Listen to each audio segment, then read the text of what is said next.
দেখতে দেখতে পুরনো সপ্তাহটাও কেটে গেল, আবার একটা নতুন সপ্তাহ শুরু হতে চলেছে। আপনাদের মনের মধ্যে বেশ কিছু কঠিন প্রশ্ন উঠে এসছে, সেগুলোর উত্তর নিয়ে বরাবরের মতো আমি প্রিয়তোষ আপনাদের সামনে দিলখুশ পর্বে হাজির হয়ে গেছি। এই দিনই তো আপনারা প্রশ্ন করবেন, আমি দিল খুলে একদম উত্তর দেব, কোনো রকম বাঁধন থাকবে না। যাই হোক, আজকে প্রথম বন্ধু কে কমেন্ট করেছে দেখে নেওয়ার আগে আপনারা একবার লাইক আর সাবস্ক্রাইব বাটনটা দেখে রাখবেন, কারণ 1500 লাইক এই দায়িত্বটা বস আপনাদের নিতে হবে। আর আমি নতুন নতুন টেক আপডেটগুলো যাতে সময় মতো সবার আগে আপনাদের কাছে পৌঁছে যায় সেই দায়িত্বটা নিচ্ছি। কিং অফ গেমিং দাদা, টাইটানিয়াম বা অ্যালুমিনিয়াম যে ফ্রেমই হোক না কেন, উপরের সাইডে আর নিচের সাইডে নাকি প্লাস্টিক থাকে। প্লাস্টিক না দিলে বলে নেটওয়ার্কের সমস্যা হয়। একদমই নয়, প্লাস্টিক থাকে না, সেগুলোতেও মেটাল থাকে। কিন্তু হ্যাঁ, সেই মেটাল ফ্রেমগুলোর আশেপাশে অ্যান্টেনা ব্যান্ড দেখা যায়। ওই ব্যান্ডগুলো থাকে বলে কিন্তু মোবাইলে নেটওয়ার্ক আসে। এই যে আমার হাতে আইফোন 12 মিনি রয়েছে, এখানে অ্যালুমিনিয়াম ফ্রেম রয়েছে, এই যে ব্যান্ডগুলো দেখা যাচ্ছে। আপনারা খেয়াল করতে পারছেন কিনা জানি না, তবে এই ব্যান্ডগুলোর জন্যই আমরা বুঝতে পারি যে এই ফ্রেমে অ্যালুমিনিয়াম আছে নাকি এখানে পলিকার্বনেট আছে। কৃষ্ণ সরকার, আমি দুটো ফোন ইউজ করি, রিয়েলমি 11 প্রো প্লাস এবং রিয়েলমি 7i। টানা 2 বছর আপডেট আসছে না, অ্যান্ড্রয়েড 11-এ চলছে। এই ফোনগুলো ইউজ করলে কি প্রবলেম হতে পারে বা পার্সোনাল ডেটা লিক হয়ে যাবে? অ্যাকচুয়ালি প্রত্যেক মাসে গুগল যে সিকিউরিটি প্যাচ লেভেল আপডেটটা প্রোভাইড করে, সেটা আপনার মোবাইলকে সুরক্ষিত রাখার জন্যই প্রোভাইড করে। প্রত্যেক মাসে নতুন নতুন ভাইরাস তৈরি হয়, আপনি জানবেন। প্রত্যেক দিন নতুন নতুন ভাইরাস জন্ম নেয়। এই ভাইরাসগুলোকে মারার জন্য গুগলের নিজস্ব আপডেটের দরকার পড়ে। গুগল নিজেকে আপডেট করে ওই ভাইরাসগুলোকে প্রতিহত করার জন্য। এবং সত্যি কথা বলতে কি, হ্যাঁ, একটা মোবাইলে যখন আপডেট আসে না, তখন মোবাইলটা কিন্তু সত্যি অসুরক্ষিত হয়ে পড়ে, খুব তাড়াতাড়ি হ্যাক হয়ে যাওয়ার সম্ভাবনা থাকে। তবে হ্যাঁ, আমরা তো মধ্যবিত্ত মানুষ, আমাদের মোবাইল নিয়ে এত হ্যাকাররা ঘাটাঘাটি করে না। আমাদের ব্যাংকে মুড়ি মুরগির মতো টাকা রয়েছে, হ্যাকাররা আমাদের মোবাইলটা হ্যাক করে ওই টাকাগুলো নেওয়ার চেষ্টা করবে। তো আমরা সাধারণ মানুষ মোবাইলে আপডেট না এলেও ইউজ করে নিতে পারি স্বচ্ছন্দে। তবে হ্যাঁ, দেখবেন ওই মোবাইলে যেন কোনো রকম পার্সোনাল ডেটা না থাকে, মানে অনেক পার্সোনাল ছবি হতে পারে, আপনার পরিবারের কোনো গোপন তথ্য হতে পারে, এইগুলো না রাখাই ভালো, কারণ চাইলেই যে কোনো হ্যাকার আপনার মোবাইলটা হ্যাক করতে পারে। X gamer, Poco X6 pro ফোনটা ভালো লেগেছে, ভরসা করা যাবে কি? আপনার মতামত চাই। অ্যাকচুয়ালি পোকো সম্পর্কে আমিও কনফিউজড।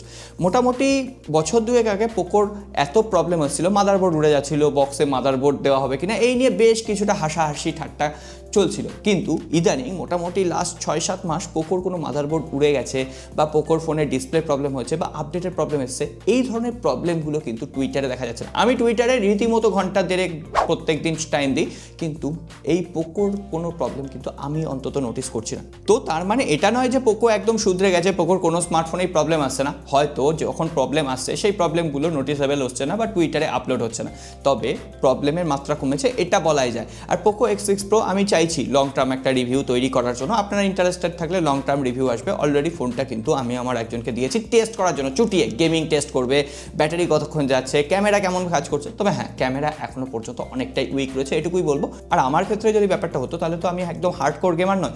ওই প্রাইসের আশেপাশে মোটরোলা Edge 40 ফোনটা তো অ্যাভেলেবেল, আমি Edge 40 ফোনটার দিকে চলে যেতাম, কারণ আমার একটু পারফরমেন্স কম হলেও চলবে, কিন্তু ক্যামেরা বলুন, ফোনটা দেখতে ভালো হতে হবে, ফোনটা একটু কম্প্যাক্ট ডিজাইনে, কার্ভ ডিসপ্লে থাকতে হবে। তো ওই ব্যাপারগুলো আমার ম্যাটার করছে। তো এবার আপনাদের প্রায়োরিটি অনুসারে ইউজার, তার অনেক বড় কমেন্ট রয়েছে এবং তিনি বলেছেন যে দাদা বড় কষ্ট পেলাম, আগের দিন তার কমেন্টটা নিতে পারিনি, কিন্তু তিনি খুবই একটা ভ্যালিড কমেন্ট করেছেন। তার বক্তব্য, তার ফোনটা তিনি সার্ভিস সেন্টারে নিয়ে গেছিলেন, কিন্তু ফোনটার পেছনে বিভিন্ন, আমরা তো পকেটে চাবি ফাবি রাখি, সেই চাবির স্ক্র্যাচ চলে আসায় সার্ভিস সেন্টার কোনো রকম ওয়ারেন্টি প্রোভাইড করেনি। এটা হচ্ছে আজকের দিনে দাঁড়িয়ে মোবাইল সার্ভিস সেন্টারের সব থেকে অন্ধকার দিক।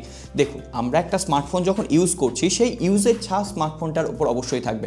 আমরা এই যে মোবাইলটা ইউজ করছি, পেছনে একটু স্ক্র্যাচ আসতে পারে, কখনো হাত থেকে টুক করে পড়ে গিয়ে একটু ডেন্ট হয়ে যেতে পারে, এগুলো একদমই স্বাভাবিক। এবং সেই ডেন্টের পর হয়তো আমার মোবাইলে কোনো রকম প্রবলেম নেই, কিন্তু পরবর্তীতে 6 মাস পরে গিয়ে দেখা গেল আমার ডিসপ্লেটায় প্রবলেম হলো। আমি যখন সার্ভিস সেন্টারে যাচ্ছি, তখন বলা হচ্ছে না, এই ডেন্টটা রয়েছে বলে আপনার মোবাইলে সার্ভিস দেওয়া যাচ্ছে না। এটা হচ্ছে মোবাইল সার্ভিস সেন্টারের সব থেকে একটা নোংরা খেলা। হতেই পারে আপনার মোবাইলটা তখন খারাপ হয়নি, 6 মাস পরে ডিসপ্লেটা খারাপ হয়েছে, সেটার সঙ্গে এই ডেন্টের কোনো রকম সম্পর্ক নেই, কিন্তু মোবাইল কোম্পানিগুলো নিজের ফায়দা লোটার জন্য আপনাকে সার্ভিস দিচ্ছে না। সুতরাং আমি রিকোয়েস্ট করব, এটা কিন্তু প্রত্যেক কোম্পানি, উনি স্যামসাংয়ের ফোন ব্যবহার করছেন বলে যে আমি স্যামসাংকে বলছি এটা না, স্যামসাং, লাভা, তারপরে পোকো, রেডমি, অ্যাপেল, প্রত্যেকটা কোম্পানির, অ্যাপেলে যদিও আমার এক্সপিরিয়েন্স নেই, প্রত্যেকটা কোম্পানির সার্ভিস সেন্টারই কিন্তু কোনো রকম স্ক্র্যাচ থাকুক, কোনো রকম ডেন্ট থাকুক, সেক্ষেত্রে ওয়ারেন্টি সার্ভিস প্রোভাইড করছে না। তো এটার প্রতিবাদ করে আমার মনে হয় dark side of mobile service centre এরকম একটা ভিডিও বানানোর প্রয়োজন রয়েছে। যদি আপনারা সাপোর্ট করেন, ওই ভিডিওটা আসবে, এমনকি আমি প্রত্যেকটা কোম্পানিকে ট্যাগও করব। তো আপনারা সাপোর্ট করবেন। আপনারা পেছন থেকে সরে গেলে আমার কপালে আবার দুঃখ আছে। এমডি আব্দুল্লাহ, দাদা বাংলাদেশে আনঅফিসিয়াল ফোন বন্ধ হয়ে যাচ্ছে, এই সময় আনঅফিসিয়াল ফোন কি কেনা ঠিক হবে? তো ফোন বন্ধ হয়ে যাওয়ার পর কী কী সমস্যা হতে পারে? ফোন বন্ধ হয়ে যাওয়ার পর মানে নেটওয়ার্ক ক্যাপাসিটি বন্ধ হয়ে যাওয়ার পর আপনার ফোনের কোনো রকম সমস্যা হবে না, শুধুমাত্র ফোনের নেটওয়ার্কটা বন্ধ হয়ে যাবে। আমার মনে হয় তাও আপনি ওয়াইফাই ইউজ করতে পারবেন, শুধুমাত্র মোবাইল সিমটা বা নেটওয়ার্কটা কাজ করবে না। কিন্তু আমার এতদিনের অভিজ্ঞতা যা বলছে, বাংলাদেশ সত্যিই সঠিক সিদ্ধান্ত নিচ্ছে। আনঅফিসিয়াল ফোন বন্ধ হয়ে যাওয়া খুবই জরুরি। আনঅফিসিয়াল ফোন বন্ধ হয়ে গেলে দেখবেন অফিসিয়াল ফোনের দাম কমছে, কিন্তু তার থেকেও বড় কথা আনঅফিসিয়াল ফোন বন্ধ করে দেওয়া অতটা কিন্তু সহজ নয়। এর আগেও তো একবার স্টেপ নেওয়া হয়েছিল, কিন্তু পরবর্তীতে বাংলাদেশের সরকার বললো না, আনঅফিসিয়াল ফোন এখন বন্ধ করা হচ্ছে না। কিন্তু আমার মতে সেই স্টেপটা বন্ধ করাই ভুল হয়েছিল। সেই স্টেপটা চলতো তাহলে হয়তো আজ থেকে 1 বছর পর হলেও আনঅফিসিয়াল ফোন বন্ধ করা যেত। আনঅফিসিয়াল ফোন বন্ধ হয়ে যাওয়াটা দেশের সুরক্ষার জন্যও ভালো, দেশের অর্থনীতির জন্যও ভালো। কিন্তু সেটা যেহেতু বন্ধ করা সম্ভব হয়নি, আমার মতে আজ থেকে স্টেপ নেওয়া শুরু করলেও বাংলাদেশের সরকারের অন্তত 2 বছর টাইম লাগবে আনঅফিসিয়াল স্মার্টফোন বন্ধ করতে। তো এখনও আপনি আনঅফিসিয়াল ফোন অনায়াসে কিনতে পারেন বলে আমার মনে হয়। তবে টাকা বেশি থাকলে আপনি অফিসিয়াল ফোনেই যাবেন। আর আনঅফিসিয়াল ফোন যতই আপনি কিনুন না কেন, মোটামুটি একটা ফোন তো 5-6 বছরের বেশি টেকে না। তো দেখা যাক, আমি হলে কিনে নিতাম অন্তত। টেকরাজ দাদা, চায়নাতে যে পারমাণবিক ব্যাটারি আবিষ্কার হয়েছে এটার সম্পর্কে কিছু বলুন। 29টা লাইক। আমি এই কমেন্টটা নেব বলে কোনো রকম টেক নিউজেও এটা নিয়ে আলোচনা করিনি। আর সত্যি বলতে কি, এই পারমাণবিক ব্যাটারি যদি কমার্শিয়ালি বাজারে অ্যাভেলেবেল হয় তাহলে স্মার্টফোনে আর চার্জ করার দরকারই পড়বে না। অ্যাকচুয়ালি পারমাণবিক ব্যাটারি হচ্ছে আপনার একটা ব্যাটারি 50 বছর পর্যন্ত লং লাস্টিং হবে। 50 বছর পর্যন্ত আপনার ফোনকে চার্জ দিতে হবে না। আর এইটা মোটামুটি রেডিও অ্যাক্টিভ যে পাওয়ারগুলো রয়েছে ছোট্ট আকারে কয়েনের ভেতরে সঞ্চয় করা থাকবে, ওই বায়োসের ব্যাটারি যেমন হয় ঠিক তেমন, এবং যখন দরকার পড়বে 50 বছর পর্যন্ত সেটা এনার্জিতে কনভার্ট হবে। এটাই হচ্ছে মূলত একটা টেকনোলজি। আর চায়নাতে বেটাফোল্ট বলে একটা কোম্পানি অলরেডি এই স্টার্টআপটা শুরু করে দিয়েছে, যে তারা মোটামুটি ব্যাটারি বানাবে। যদিও এখনও সেটা পরীক্ষা নিরীক্ষামূলক পর্যায়ে আছে, তবে খুব তাড়াতাড়ি শোনা যাচ্ছে 2025 বা 26 সালের মধ্যে তারা এটাকে কমার্শিয়ালি অ্যাভেলেবেল করে দেবে। আর এই যে ব্যাটারিগুলো তৈরি হবে, এটা থেকে যে এনার্জিটা উৎপন্ন হচ্ছে সেটা দিয়ে গেজেট চালানো সম্ভব, কিন্তু কোনো রকম ইলেকট্রিক গাড়ি চালানো কিন্তু সম্ভব নয় এখনো পর্যন্ত। কিন্তু পরবর্তীতে যদি এই অ্যাটমিক ব্যাটারি বা এই নিউক্লিয়ার ব্যাটারি যেটা বলা হচ্ছে, সেই ব্যাটারি যদি ইমপ্রুভ হয় তাহলে অবশ্যই একটা যুগান্তকারী আবিষ্কার হবে। ওই মোবাইলের চার্জারের আর কোনো রকম ব্যবসা কোম্পানিগুলো করতে পারবেন। পরের বন্ধু গেমার 777, ভালো ফোন কিনতে গেলে কি দেখে ফোন কেনা উচিত, বিশেষ করে গেমিং ফোন? গেমিং ফোন যখন আপনি কিনতে চাইছেন অবশ্যই প্রসেসর কি আছে সেটা আগে দেখে নেওয়া উচিত। যে বাজেটে গেমিং ফোন কিনতে চাইছেন সেই বাজেটে সব থেকে ভালো প্রসেসর যেটা রয়েছে সেটা দেখে নেবেন। আর কি র্যাম ইউজ করা হয়েছে, কি স্টোরেজ টাইপ ইউজ করা হয়েছে, এইগুলো দেখে আপনার ফোন কেনা উচিত।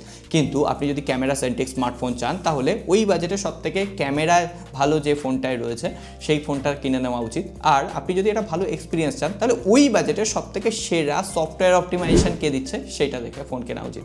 ফোন কেনা একেবারে সহজ হয়ে গেছে এখন। ফাইন, জানি না উত্তর পাবো কিনা। 5 বছর ব্যবহার করার জন্য কোনটা বেস্ট ইউআই এবং ভালো ক্যামেরা? বাজেট 25 থেকে 35,000। 25 থেকে 35,000-এর মধ্যে আপনি এখনও Samsung Galaxy S21 fan addition পেয়ে যাবেন, মোটোরোলা এজ 40 নিও ফোনটা পেয়ে যাবেন, ভিভো V2 প্রো পেয়ে যাবেন, T2 প্রো ফোনটা পেয়ে যাবেন। এই ফোনগুলো নিয়ে প্রত্যেক সপ্তাহে কথা হয়, আর প্রত্যেক সপ্তাহে কোনো না কোনো বন্ধু কমেন্ট করেন যে দাদা এই 20 থেকে 30,000-এর মধ্যে সব থেকে সেরা ফোন কোনটা হবে। এটা একদম বেস্ট হট টপিক। টুকিটাকি এই ফোনে কি গ্রিন লাইন ইস্যু আছে? তিনি স্যামসাংয়ের S22 প্লাস যে ফোনটা রিভিউ করেছিলাম, আমরা রিসেন্টলি রিভিউ করেছি, তাও 6 মাস হয়ে গেছে, তো ওই ফোনটার কমেন্ট বক্সে কমেন্টটা করেছেন। অ্যাকচুয়ালি অ্যামোলেড ডিসপ্লে থাকলেই সেটা অ্যাপেলও হতে পারে, স্যামসাংও হতে পারে, ওপো, রেনো, মানে ওপো, ভিভো, যে কোনো কোম্পানির স্মার্টফোন হতে পারে, প্রত্যেকটাতেই গ্রিন লাইন স্ক্রিন ইস্যু আসতে পারে। তো শুধুমাত্র একটা কোম্পানিকে দোষ দিলে আপনি আপনার ভাগ্য ধরে নিতে পারেন। শুভদীপ, 2024 সালের মধ্যে কোন মোবাইলটা নেওয়া ঠিক হবে, S24 আলট্রা নাকি iPhone 15 Pro Max? যদি আপনার কাছে টাকার কোনো বাধ্যবাধকতা না থাকে তাহলে অবশ্যই S24 আলট্রা, আমি হলে সেটাই নিতাম, কারণ iOS-এর থেকে অ্যান্ড্রয়েডে আমি বেশি কমফোর্টেবল। কিন্তু আপনার কাছে যদি টাকার বাধ্যবাধকতা থাকে, আপনি চান যে একটু কম দামে সমস্তটা পুষিয়ে নেবো, তাহলে S23 আলট্রা ফোনটা সব থেকে বেটার ভ্যালু ফর মানি। আর কয়েকদিন ওয়েট করে যান, ফ্লিপকার্ট বা অন্যান্য সেলে ফোনটা 75,000 রুপিতে এখনও পাওয়া যাচ্ছে, হয়তো 70,000-এও পাওয়া যেতে পারে। তো ওই ফোনগুলো দেখবেন। এমডি আব্দুল্লাহ, স্যামসাং কি আবার এআই নিয়ে মার্কেটিং করছে? আপনার কি মনে হয়? অবশ্যই এআই নিয়ে মার্কেটিং করছে। এআই যে ফিচারগুলো দেওয়া হয়েছে সেগুলো একটা অ্যাপ্লিকেশান করে দিতে পারে। আপনি 5টা অ্যাপ্লিকেশান ইউজ করবেন, 5টা আপনি ফিচার ইউজ করে নেবেন। তার জন্য ওই স্যামসাংয়ের S24 সিরিজের ফোনগুলো দরকার পড়বে না। আজকেই যেমন আমি একটা শর্টস আপলোড করবো ভাবছি, যেটা নিয়ে সব থেকে বেশি স্যামসাং S24 সিরিজে হাইপ তৈরি হয়েছে। ওই সার্কেল করবেন আর ওই ইনফরমেশান দিয়ে দেবে, ওটা একটা ছোট্ট অ্যাপ্লিকেশানও ইউজ করতে হয় না, আপনার মোবাইলে অলরেডি ওই ফিচারটা আছে। কীভাবে কাজ করবেন তার জন্য টেক বেঙ্গলি শর্টসে ভিডিও আসছে। এমডি শাওন, দাদা ফোনের ইউআইতে যে হট অ্যাপ দেয় এইগুলোতে কোম্পানি লাগে?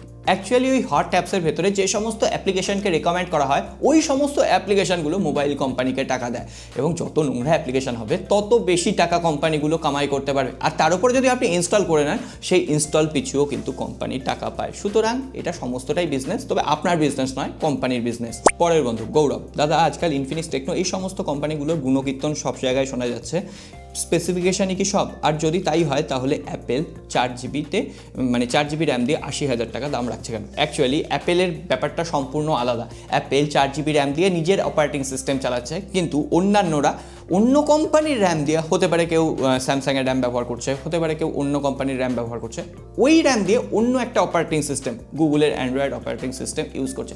সুতরাং অ্যাপেল যত কম র্যামে ব্যাপারটাকে অপটিমাইজ করতে পারবে, অ্যান্ড্রয়েড কোম্পানির স্মার্টফোনগুলো কিন্তু অত কম র্যাম দিয়ে ওদের অপটিমাইজেশনটা করতে পারবে না, তাই জন্য বেশি র্যাম দিতেই হবে। আর হ্যাঁ, সত্যিই ইনফিনিক্স আর টেকনো এই সমস্ত কোম্পানির ফোনগুলো ইমপ্রুভ করছে, তবে ক্যামেরার ক্ষেত্রে ইমপ্রুভ নয়।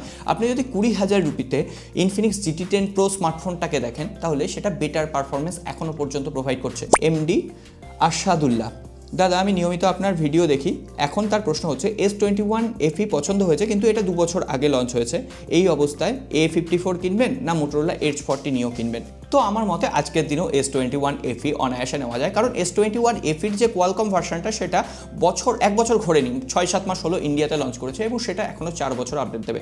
অর্থাৎ সেটা অলরেডি অ্যান্ড্রয়েড 13 লঞ্চ হয়েছে, অ্যান্ড্রয়েড 17 পর্যন্ত আপডেট দেবে। মোটামুটি এখনও আপনি 3 বছর সিকিওর থাকতে পারবেন। A54 স্মার্টফোনটা ভুলেও নেবেন না। তবে আপনার যদি ক্যামেরা প্রায়োরিটি হয়, টেলিফটো সেন্সার রয়েছে, S21 FE কোয়ালকম ভার্সনটা এখনও পর্যন্ত সেরা। আর আমি রেকমেন্ড করবো ইন্ডিয়ান ভার্সনটা নেওয়ার জন্য, তাহলে 1 বছর আপডেট আরও বেশি পাওয়া যাবে। আর মোটরোলা Edge 40 Neo যে ফোনটা, সেই ফোনটাও আপনি দেখতে পারেন, ওভারঅল কার্ভ ডিসপ্লে, দেখতে সুন্দর, স্যামসাংয়ের থেকে দেখতে সুন্দর, premium hand feeling, leather back panel finish. তো আমি এই দুটো ফোনকেই রেকমেন্ড করব। তো আজকে আর কথা বাড়াচ্ছি না, অনেক বন্ধুর কমেন্ট নেওয়ার চেষ্টা করেছি, আর অনেক গুরুত্বপূর্ণ টপিক নিয়ে আলোচনা করার চেষ্টা করেছি। সকলে ভালো থাকবেন, সুস্থ থাকবেন, আর হ্যাঁ, আপনার দায়িত্বটা ভুলে যাবেন না, ওই লাইক করার কথা বলছি।